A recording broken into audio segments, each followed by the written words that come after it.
Ha llegado a su fin el primer trimestre de 2025, el primer trimestre de la economía a nivel mundial y a nivel nacional, y con él nos ha dejado muchos titulares y muchas historias que vamos a contar ahora, y sobre todo nos ha dejado una tormenta casi perfecta que veremos a ver si se desarrolla a lo largo de 2025.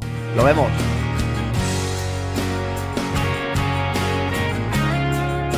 Muy buenos días, muy buenas tardes, depende de dónde nos estéis escuchando. Estamos aquí de nuevo en el canal en Econominutos y estamos aquí con el gran Gustavo Morales. Buenos días, buenas tardes, Gustavo. Buenos días, Samuel, ¿cómo estamos?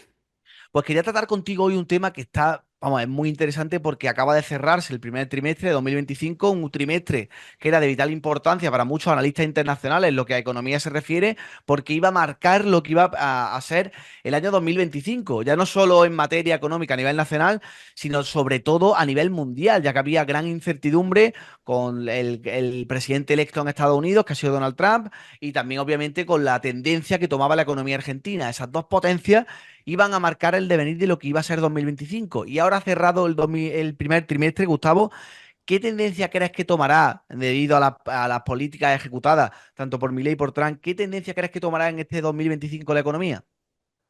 Bueno, pues no es fácil hacer predicciones, ¿no? Pero yo creo que, por un lado, la economía argentina no se ha producido la catástrofe que la gente preveía, ¿no? Que la gente, los contrarios a Milei siempre decían que, bueno, haciendo ese shock, pues lo que va a hacer es que va a incrementarse la pobreza, la gente lo va a pasar muy mal, etcétera. Y bueno, pues parece que las tasas de pobreza no están tan bajas y que los datos macro están mejorando. Si quieres, empezamos hablando un poco de la situación de Argentina. Samuel, ¿tú cómo lo ves? Pues sí, a ver, al final hablaba Juan Ramón Rayo en su canal y algunos analistas también internacionales que están siguiendo de primera mano la economía argentina.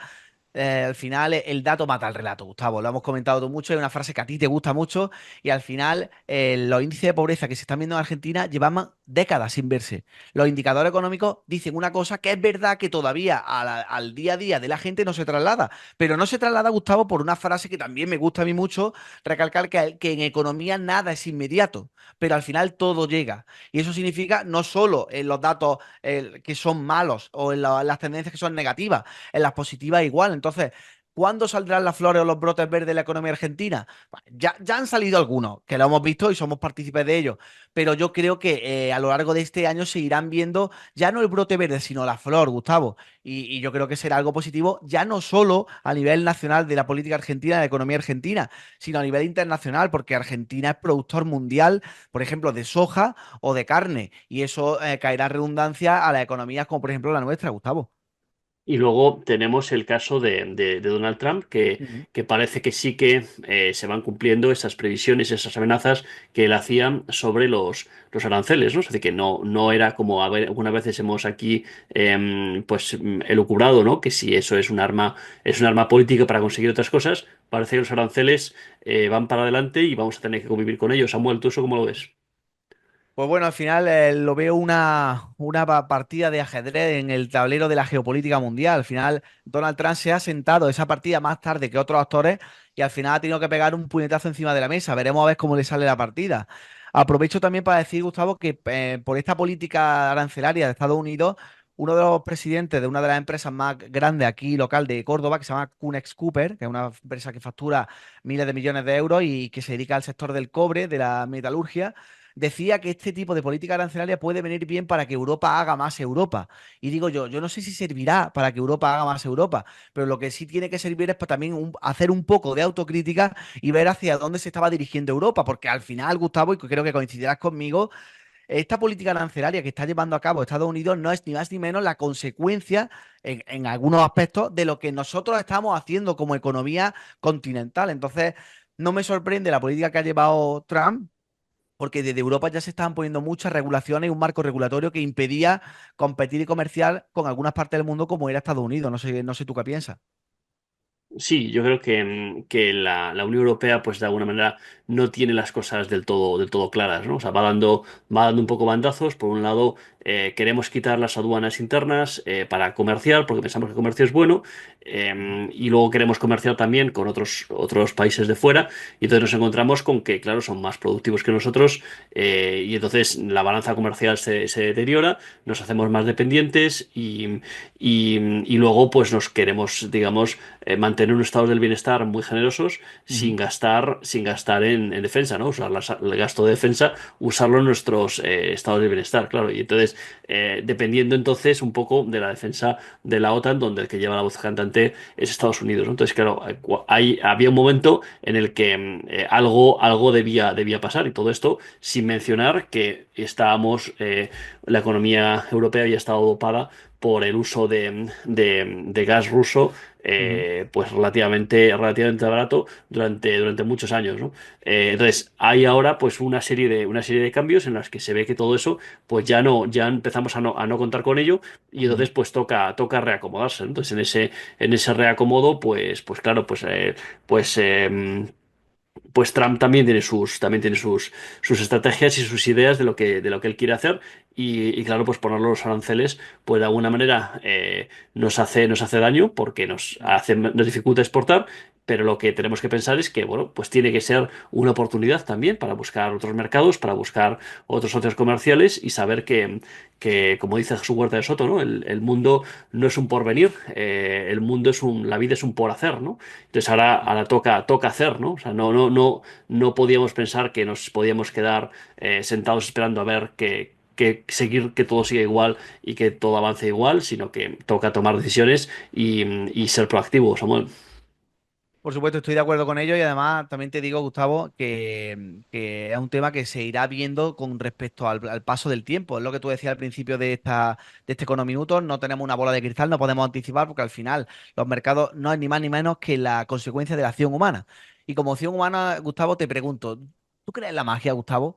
Yo no sé si crees en la magia, pero la magia no existe, son tus impuestos. Impuestos que se han, no sé ya si duplicado, quintuplicado, ya no me sale ni la palabra en el término del territorio nacional, Gustavo. Hoy habría Libre Mercado, un periódico que tú y yo seguimos muy de cerca, de Libertad Digital, la sección económica de Libertad Digital, hablando de los impuestos que han sido protagonistas en este primer trimestre en la economía española, ya que propuestas y políticas del año anterior se han ejecutado ahora esas subidas y estamos viendo cómo la capacidad económica de los españoles se ha ido mermando. A la vez que los precios no dejan de subir porque la inflación sigue haciendo mella.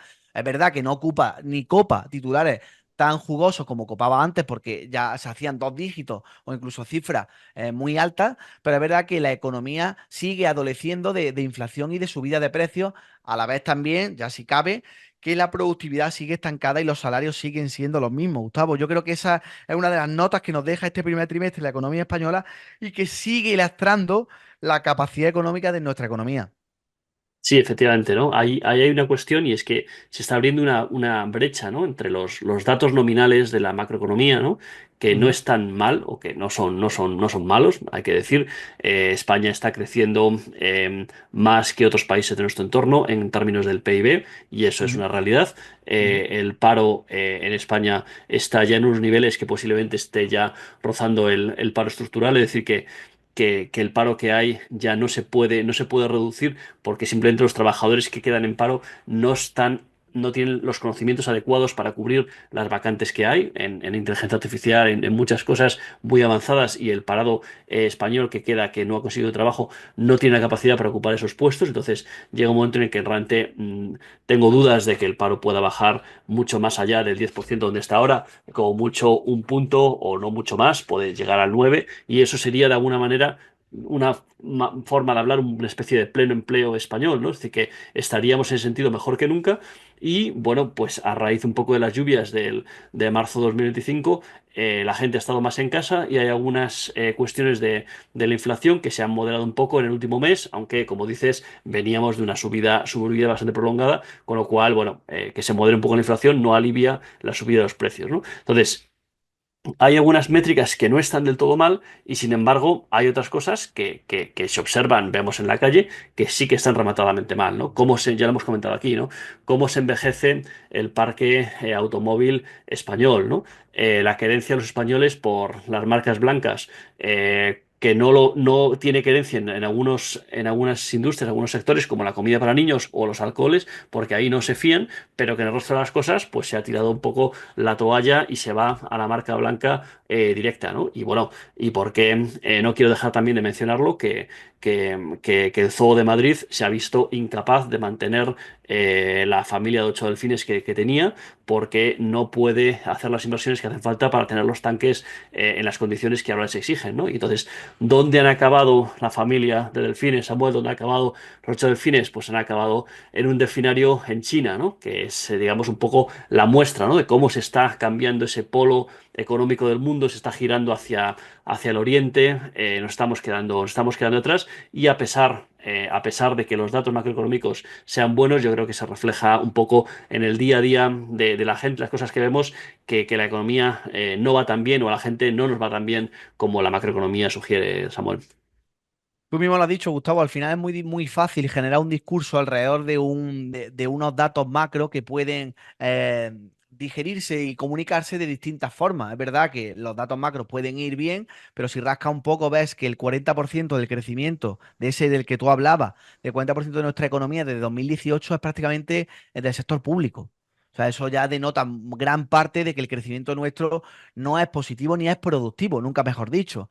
Y después, por ejemplo, al igual que estoy recalcando eso, también recalcamos en la época del gobierno de Rajoy, cuando se crecía por encima del 3%, los años 2016, 2017.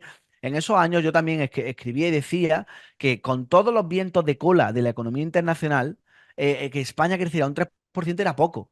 ¿Sabes? Porque tenía el precio del petróleo a tu favor, tenía todos los vientos de cola de incertidumbre internacionales a tu favor, y aún así España, con todo el crecimiento que estaba experimentando, yo creo que era poco y al final se demostró que sí. Y hoy en día igual. ¿España macroeconómicamente lo está haciendo bien? Pues es lo que tú dices, pues obviamente sí, no vamos a negarlo porque es que es una obviedad. Pero claro, ¿qué esconden, qué realidad encierran esos datos? Pues la que estamos comentando aquí, pues que el sector público es culpable de ese crecimiento un 40 o incluso 50% en algunos casos. Y eso ya deja de manifiesto que nuestra economía está enferma, Gustavo. Muy bien, Samuel. Pues nada, vamos a ver qué nos depara el resto del año. Creo que hemos dado un buen repaso a este primer trimestre.